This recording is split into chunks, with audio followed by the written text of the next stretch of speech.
sort of launch meeting for PANTHER. So if you're expecting a different trial launch, now's your time to eject, but hopefully you're here for PANTHER, which is good.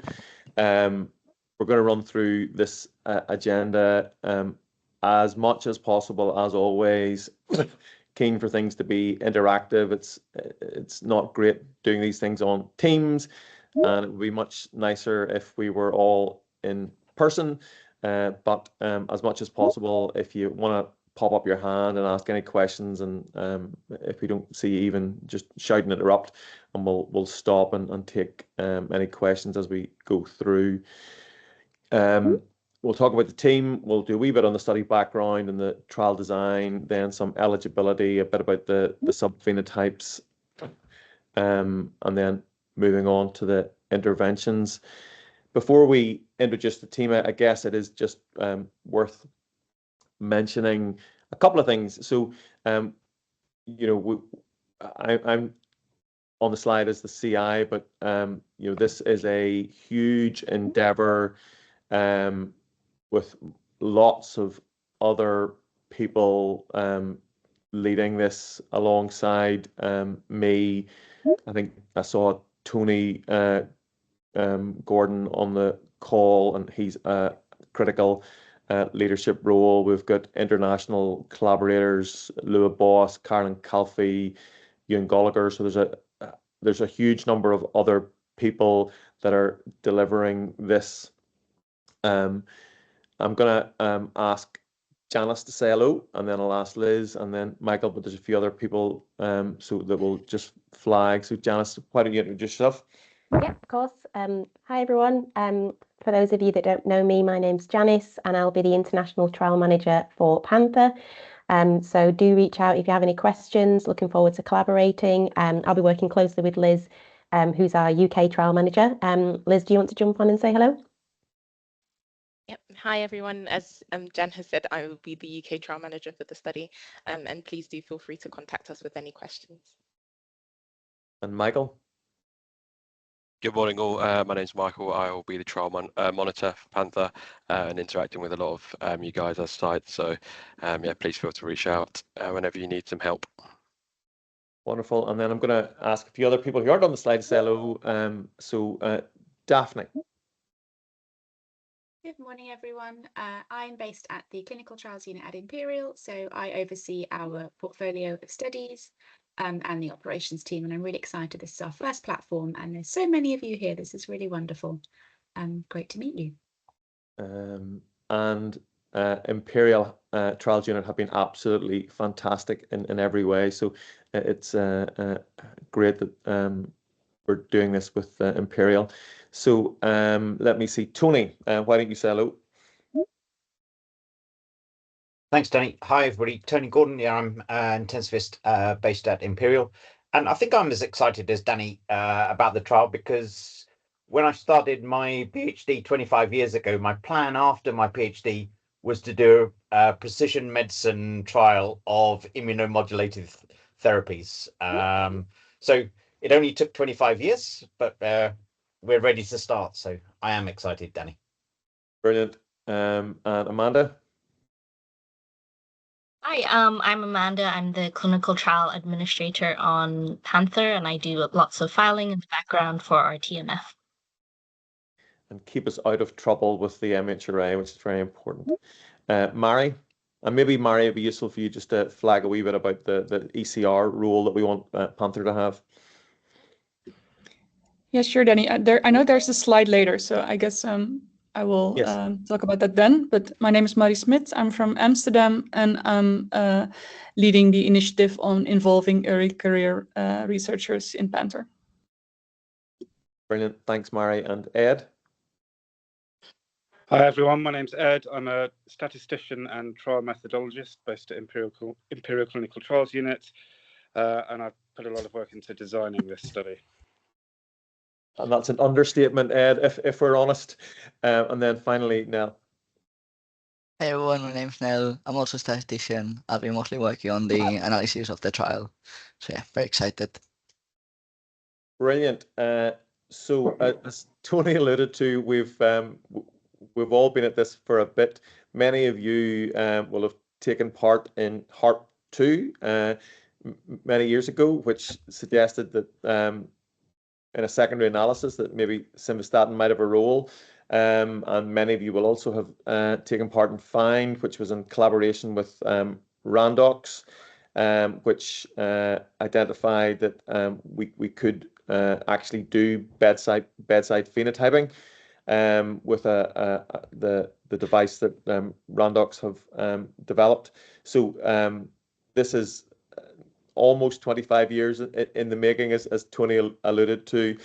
So we're hopefully going to maybe do something interesting. That reminds me, Scott, I'll maybe get you to introduce yourself as well. I don't know if there's anyone else from Randox on the call, but if there is, maybe you could call them out as well. But Scott, why don't you say hello? Thanks, Danny. Thanks, everyone. Great to be part of this team. Yeah, our R&D work 4 long days, so Fridays are typically off. So I'm the sole representative here from Randox, but there's a large group behind the project as well. Very glad to be here. So yeah, we've made the device that a lot of the phenotyping will be done through with PANTHER, and delighted to be here. And any questions on the device or anything like that between Janice and myself and the team at Randox, we're happy to host those questions and field those. So cheers for having me. Fantastic, Scott. And I guess some of us will remember some of the initial challenges with FIND, which have all now been solved. So we can hopefully reassure people that the device will be smooth and relatively straightforward. I thought I saw a hand go up there. Did I? It was me, Danny, by mistake. All right, no problem. That's fine. Okay, so that's some intros. So we'll jump on to what the trial is about. So this is an international trial, and not sort of satisfied with doing something in the UK only. We felt that it was important as we move into the precision medicine field that we include the global population. So we plan initially to recruit people across the G7 countries, with Australia, Netherlands and Ireland. So that was the initial ambition, but we are rapidly expanding that plan, and we want to really recruit people from across the world. We want the results to be generalizable, and we also want the population to be broad and inclusive. The study is funded by the NIHR, and really inclusion is a critical sort of consideration of all the work that the NIHR funds.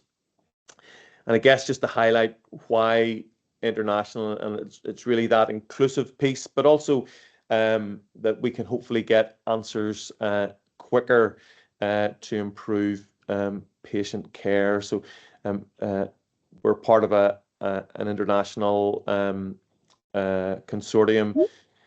The trial's an adaptive platform trial, so don't ask me any hard questions on the design characteristics, and we'll come to that maybe. But the sort of there's no fixed sample size, so we'll basically continue the trial until we get an answer that shows that an intervention is either effective or futile. We're initially hoping to have 70 sites worldwide, and the sort of not limiting isn't the right word, but each of those sites needs a multi-stat device from Randox, and it just shows you the degree of investment and support we've had from Randox. But ideally, we'd like to go to 100, 150 sites across the world and more. So essentially, we're going to start in the UK with 30 sites, and we're hoping that each site will recruit a patient per month. That's a slightly ambitious target, and we know from our previous trials that somewhere between 1 to 2 patients is ambitious, and ultimately every patient is important in the study. So don't worry too much about the targets, but please do recruit as many as possible. We also know that as part of the current UK setup, that there's issues around defining targets and those becoming metrics that we're all judged against. I don't think we need to worry too much about that. The key piece is recruiting as many patients as we can. We're initially funded for 4 years recruitment by the NHR. However, the theory is that as a platform trial, this will continue into the future, and that's why we're very keen that we have an early career group of investigators who will take over whenever old people like me and Tony retire. Tony might not like being called old, but there you go. So I think it is important to realize that this is an opportunity to get going with a trial that has the potential to answer multiple questions over a long period of time. And if anyone's keen to be involved, we're really keen to be inclusive. So do reach out if you have ideas. I'll talk a wee bit more about that whenever we're talking about our initial 2 interventions. So we can go to the next slide, please. So I think probably for everyone on the not as young as me though.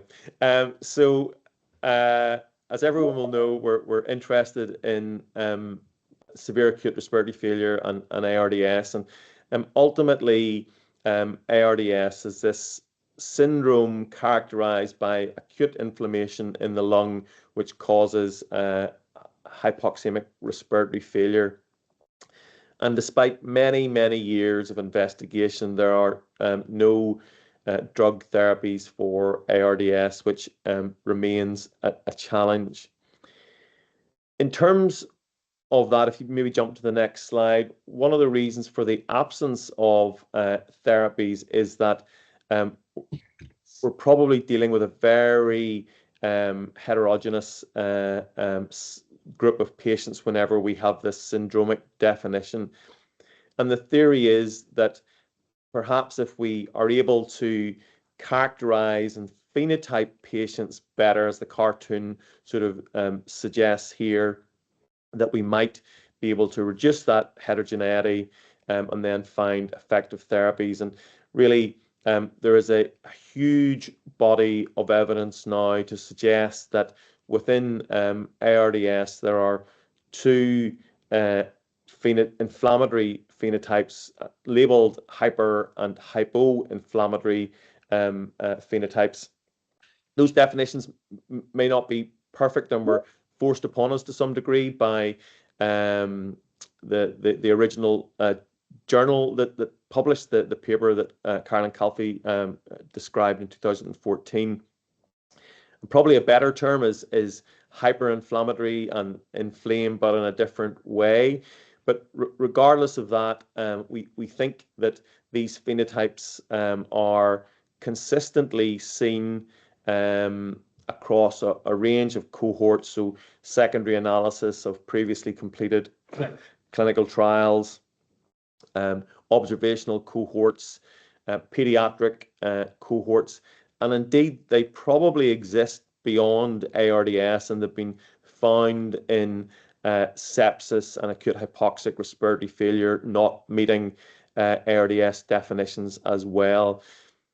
And importantly, we've also seen that these phenotypes respond differently to different therapies. So a secondary analysis, for example, of HARP2 that many of you will have participated in showed that simvastatin had a benefit in the hyperinflammatory phenotype. So it's getting at this precision medicine. This is probably just the start. It's likely that we will get better and better at phenotyping patients, and we've built PANTHER so that as we generate new knowledge, we'll be able to modify the platform to take that into account. So that there's the opportunity to do the first precision medicine study in ARDS, but also to move into non-ARDS populations, sepsis and acute hypoxic respiratory failure, for example, but also look at different phenotypes. And Tony's been leading the way with the sort of SRS phenotypes and sepsis, for example. So we really want to make sure that the trial can evolve over time. So that's the sort of rationale for what we're doing. Next slide, please.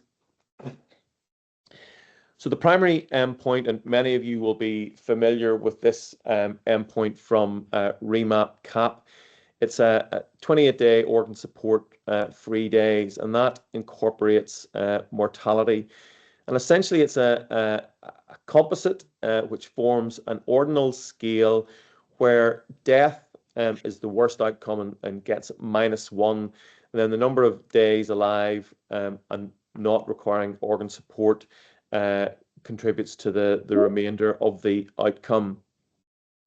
We're looking at respiratory and cardiovascular support only, and the rationale for that is they tend to be the organ support that changes most rapidly. So one of the questions that we sort of debated quite a lot was whether we should include renal support in this, but as most people require renal support over a more prolonged period of time, you end up with most people then having no free days because they end up on renal support for up to 28 days. We are collecting data on new renal support, but for the purposes of this, the primary is using respiratory and cardiovascular. And there are, I guess, 3 main reasons for using this as the primary. The first is patients told us it was important. They obviously want to be alive and out of ICU, but they also want to be out of ICU as quickly as possible, and that's often determined by ongoing organ support.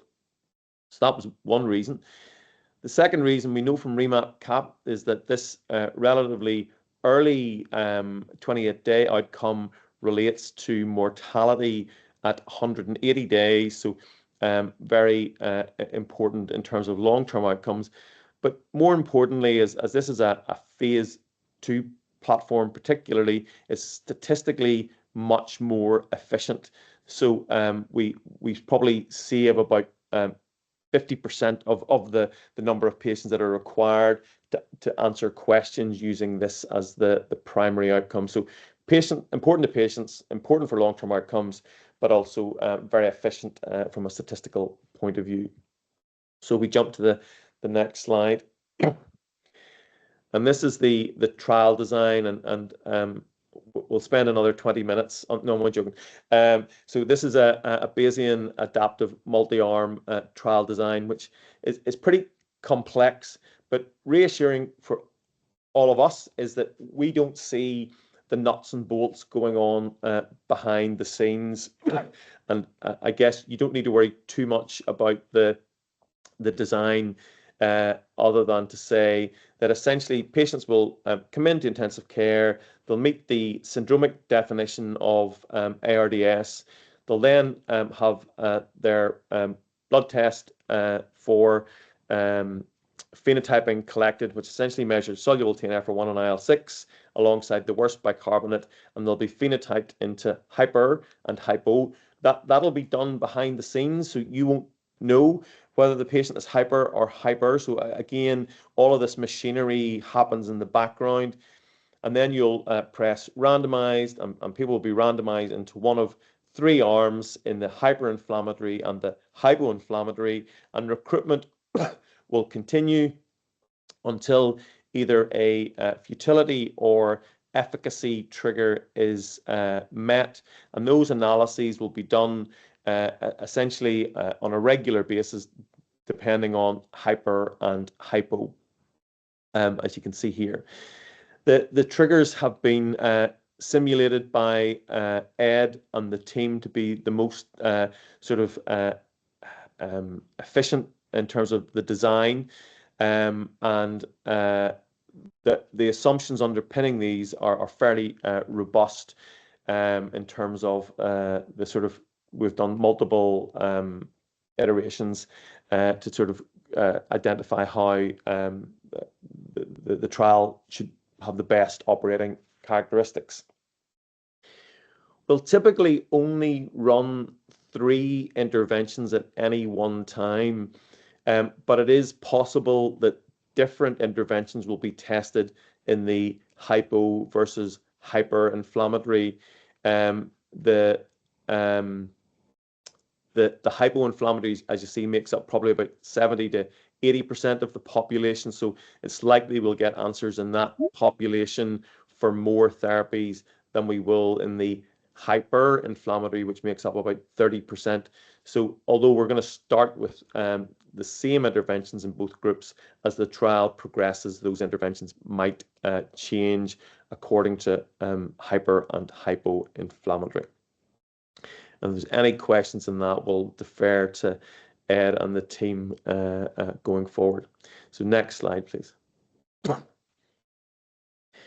So we've set this up as a platform trial, as I mentioned. So the protocol comes in various modules.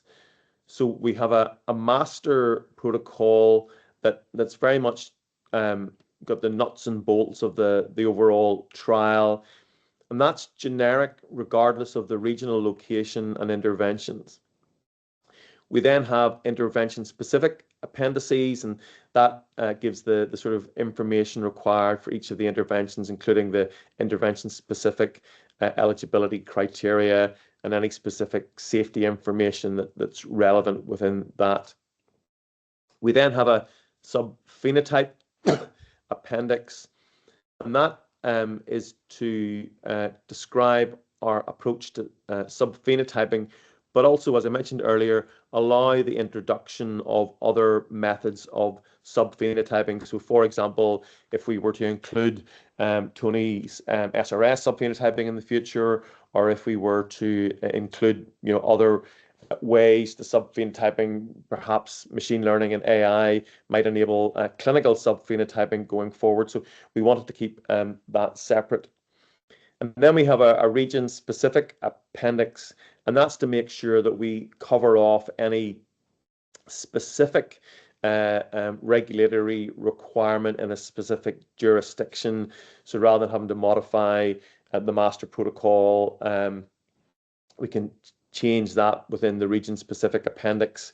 And that means that if we change a region-specific appendix, if it's not relevant to the UK and we make changes for a US recruitment, for example, then we don't need to change anything related to the UK trial. And then there is a very detailed statistical design appendix as well, and that describes all the simulation and the operating characteristics, and it just shows the huge level of thought and methods that have gone into the trial.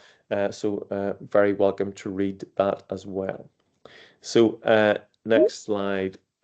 So we have 2 levels of eligibility. The first is the platform level, and essentially that's people with ARDS. And that's by the global definition of ARDS, and we have some limited exclusion criteria, but ultimately we're trying to be as inclusive as possible, and we'll go into the detail of that whenever we're doing individual SIVs. The other point that's useful to make here is that we wanted PANTHER to be helpful in the setting of a pandemic. So we've also said that if a pandemic was declared, PANTHER could pivot to having a pandemic preparedness role. So one of the other platform levels is meeting the criteria for a pandemic.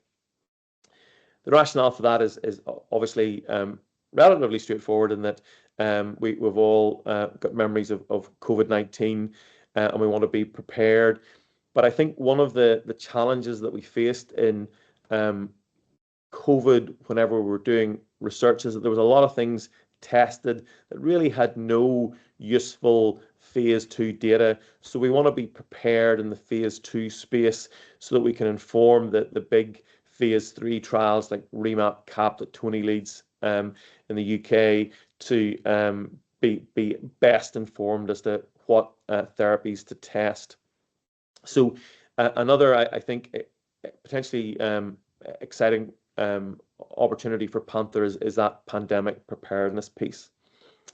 So as well as meeting ARDS, then the patients have a second level eligibility assessment based on the intervention.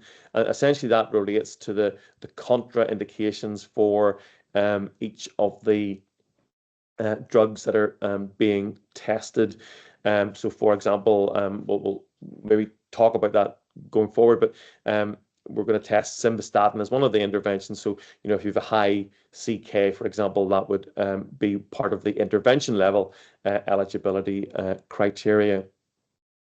Again, as mentioned, we're starting with ARDS, but there is the opportunity that going forward, we may expand to include other syndromic definitions such as sepsis and acute hypoxic respiratory failure. But for now, it's the ARDS definition. So next slide, please.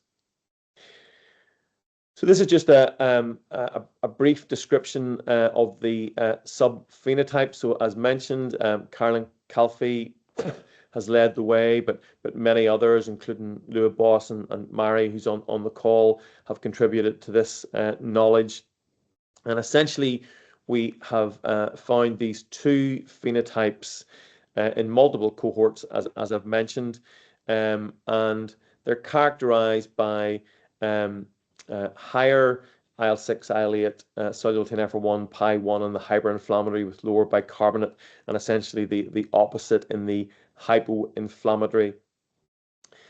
And these phenotypes were initially discovered using complex statistical modeling called latent class analysis. And what that does is take a whole bunch of variables and see if hidden groups can be identified, and that's what Carolyn initially described. But importantly, you can identify these phenotypes with a very high level of confidence by measuring a more parsimonious or smaller number of variables.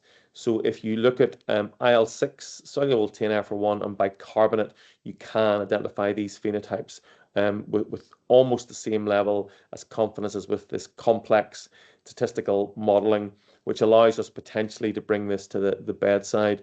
And if we jump to the next slide, that's essentially what we have been able to show and do with the previous study I mentioned, the FIND study. So essentially, Randox developed an assay that measured soluble TNF-1 and IL-6, and whenever that's combined with the worst bicarbonate, and that's really important, it has to be the worst because we know we're very good at fixing things in intensive care. So the bicarbonate level returns to normal quite quickly. So essentially, by combining the cytokine levels that are measured in the multistat device into a relatively simple logistic regression equation, we can give the probability of being in the hyper or hypoinflammatory phenotype. And essentially, that's just an arbitrary cut level of 0.5. So if your probability is 0.5 and above, you're hyperinflammatory. If it's 0.5 and below, you're hypoinflammatory. So the FIND study confirmed that it was possible to identify these phenotypes in real time, in the bedside, in the NHS, using this approach, which has led the way for Panther. So next slide. So a wee bit about the interventions. Undoubtedly, some of you will smile whenever we see simvastatin being tested again. I've spent my career trying to prove that simvastatin has a role in something other than cholesterol reduction. We saw we note there saying the slides are out of sync. Can everybody see the intervention slides? Seeing a few nods there. Good. So we're going to test simvastatin 80 milligrams for up to 28 days. And that's based on the regime that we tested in HARP2. And in HARP2, although we didn't see any difference in outcomes in the overall population, in a secondary analysis that Carolyn did in the HARP2 study, there was a really strong signal for benefit in the hyperinflammatory phenotype in patients randomized to receive simvastatin. Often, just important to highlight that these secondary analyses are post hoc and are associated with risk of bias. So we need to now prove this prospectively. So that's the plan in terms of the first intervention. The second intervention is baricitinib, and that's a drug used to treat rheumatological diseases. It's a JAK-STAT inhibitor, and it's been shown to reduce mortality in patients with ARDS due to COVID. And that'll be 4 milligrams for 10 days with some dose adjustments for renal dysfunction. And basically, you might say, well, why do we choose those two as our first therapy? So one of the things, talking back to what happened in COVID, where a lot of random stuff got tested in trials, we've put together a intervention prioritization committee. And essentially, what we do is we look at potential interventions. We decide if they're going to be prioritized or kept under review or not prioritized. And then we bring those suggestions to an independent and external prioritization committee so that we get ratification of the decision. And really, we felt that these two therapies had the most promise. As we've talked about at the start, we've spent 50 years and still have no therapeutic for ARDS, and we thought these were the two most promising. Steroids were another promising therapy that we looked at, but there's two ongoing large phase 3 trials, so we felt that wouldn't be appropriate to study. And the other therapy that was a couple of other therapies that are interesting and prioritized. There's tocilizumab that REMAP-CAP showed was effective, and we were torn between baricitinib and tocilizumab, for example. And we have other therapies such as complement inhibitors that we think are interesting. So we have a pipeline, I guess, of therapies that we want to test as we get through these first two. So in terms of usual care comparator, we're essentially encouraging the use of the European guidelines for the management of patients with ARDS. Agreement to comply with those guidelines will be a condition of participation, but we're not going to protocolize the compliance with those guidelines. So I think these are good practice guidelines that many of the sort of leading experts in ARDS were involved with in many of your sites. So we want to try and ensure that best care is as per the usual best care. One of the things to flag, though, is we will monitor baseline tidal volume as a surrogate for compliance with the guideline package. And I think we did that before in REST that many of you will have been familiar with. And I think most sites found that useful in terms of just having a bit of feedback on their usual care. And we will provide sort of monthly, or not monthly, quarterly running tidal volume information so that you can use that hopefully internally in your audit practices locally. So I saw a question pop up around costs of baricitinib as well, which I think what we'll probably do is run through the slides and then we'll maybe pick up questions at the end. So with that, I'm going to hand back to Janice. Yep. Okay. Thanks, Danny. So I'll just talk through some of the data systems that we'll be using for Panther. So for the ECRF, we'll be using OpenClinica, and we also have an eTMF, which will also apply as our EISF, which is called Florence. So what I'll do is I'll just give you a little walkthrough of the ECRF. So the ECRF isn't final yet, so it's still in design stage. But we thought it might be nice just to sort of show you what it looks like for those of you that aren't familiar. So can everyone see my screen? Is that right? Just coming through, is it? Yep. Yep, perfect. Okay. So this is OpenClinica. So this is our sort of test space at the moment. So if you were a site, you would log in and these would be all your patients here listed.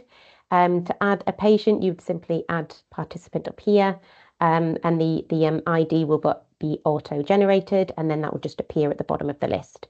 But what I'll do is I'll just show you one that is partially complete, just to navigate the forms. So we'll have a few visits that will be listed on OpenClinica, and these will appear as you go along. We'll have a pre-randomization visit, and within that you'll have a few forms, a randomization for when you complete the randomization, and then some daily forms. So just briefly on the pre-randomization, so we'll obtain some information about initial consent. So within Panther, we do have a deferred consent model approved. So if in the scenario where you are not able to obtain consent initially, you would simply complete this form for now, but then complete the details of the consent that you obtain when you do obtain it later on. You then complete some eligibility information. So as Danny mentioned earlier, we'll have an eligibility form for the platform and then one per intervention. You then pop in some of the data from the device, and then you will receive the patient classification. So you won't be able to see it, but we'll be able to see it within the database and behind the scenes, and then the patient will be randomized based on that information. So you click on the randomization form, and then you will see the intervention that the patient has been allocated.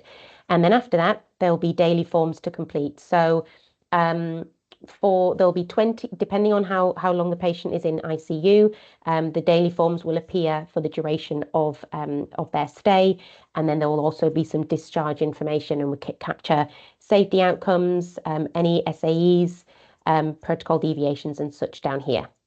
So that's just a brief overview. As I say, it's still in design stage at the moment, and then it will move to testing, and then we'll have a fully established database. So that's a brief run through of OpenClinica, and now I'll just show you our eTMF. Let's see where that is.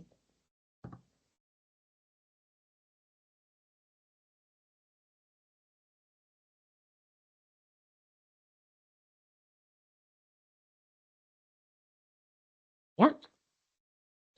So just wait for that to come through. Yeah, hopefully that's there.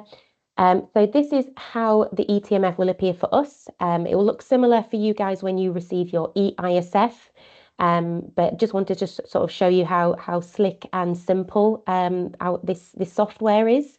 So you will have your filing folders just similar to our eTMF. Whenever you want to upload anything, you can simply drag and drop the file in this box here, and name it as you like. And then all the folders will have the various information in there. So you can see them, you can update them and amend them, sign them, anything you need. And then when we come to conduct a monitoring visit, we can then have access to your EISF, and we can check any documents and send you documents through. So when we first set you up as a site, we will talk you through the EISF, pop all the documents you need in there, and then we'll send it through to you and just help you navigate how to use it initially, and then you guys will be able to file and to manage the system yourself. But we'll provide full training of it, so don't worry if it looks a little bit overwhelming right now. There's lots of helpful training sessions as well on the website. Florence is very accessible, easy. So hopefully it will all be very straightforward, but we're very excited just to be able to move to an eTMF as Panther, so we can reduce our paper use in our trial. I think that's it from me. I think, Liz, are you next?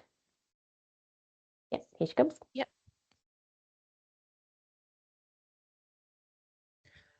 Okay, so I'm just going to talk about the website briefly.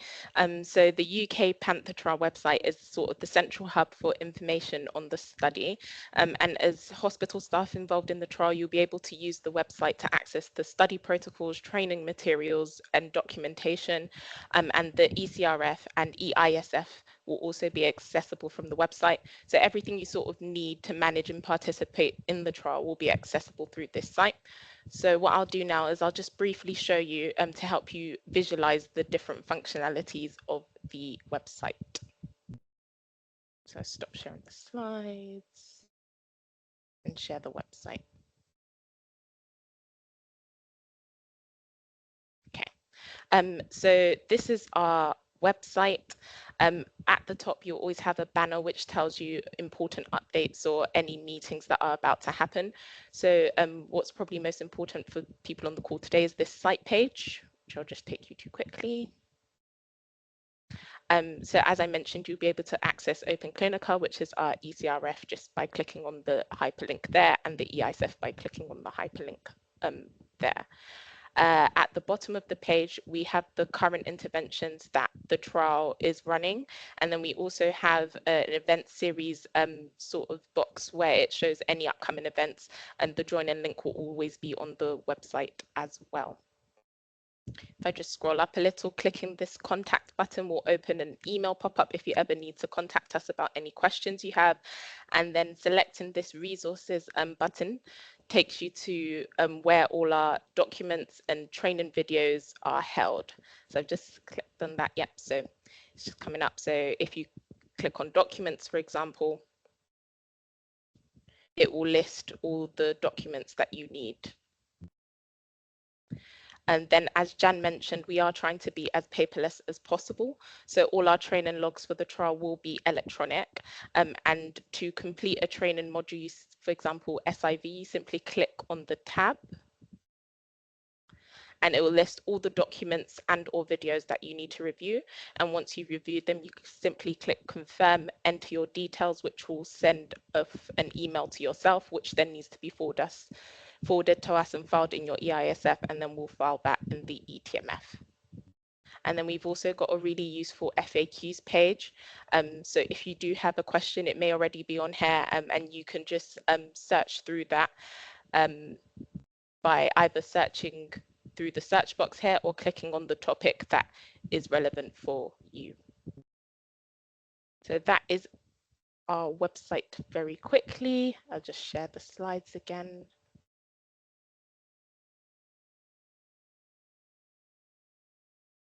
Yeah, and our QR code is just there if you want to take a look at the website. Okay, so just an update on where we are currently. So we're actively looking for sites to join the trial, as Danny mentioned earlier. All regulatory approvals have been received, and we're working towards having the trial database go live in August. Our goal is also to try and get the first patient recruited by August as well. So please do get in touch with us. Definitely get the first patient. Yep, so you've heard it from Danny himself. So please do get in touch with us if your site is interested or if you have any questions regarding site setup. So I'll just hand over to Michael now. Hi guys, I'm just going to take you through on how to join the PANTHER trial. So first we'll need a feasibility form to be completed by your site, and we have this as a PDF, completable, editable PDF, or you can also complete it online as a Microsoft form. This will then be followed up with an evaluation call and a site selection letter, so you can get in contact with us if you'd like that form, and we can email it over to you. After this, we'll have the SIV and documents. So once your site's R&D department has reviewed our local information pack and the contract has been signed, we will conduct an SIV online. We will require the PI, pharmacist and lead nurse to attend at the minimum, and we'll also be looking at training logs, CVs and GCP certificates that will be required from your site. Once we've completed that process, we will be looking at greenlighting your site, so we'll have to collect all the documents from you. And then once that's been done, you will receive access to the Open Clinica database, and we will be able to provide green light for you to recruit some patients. Next slide, please, Liz.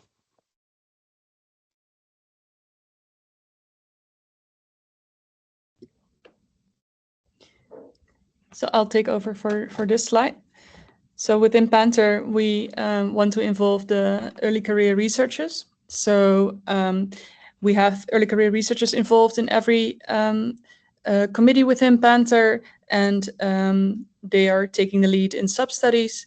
And we want to make sure that PANTHER can continue for many years. So we are training early career researchers through webinars and make sure that they are appropriately mentored. Also, we make sure that the contribution of the ECRs in PANTHER, they are appropriately recognized. So we have a system that lists the specific contributions of ECRs on papers and on the website. And so if you're an ECR and you want to be involved in this committee and in the mail listing and join the webinars, or if you have ECRs in your unit that would like to join, please reach out to me or scan the QR code that leads to our website.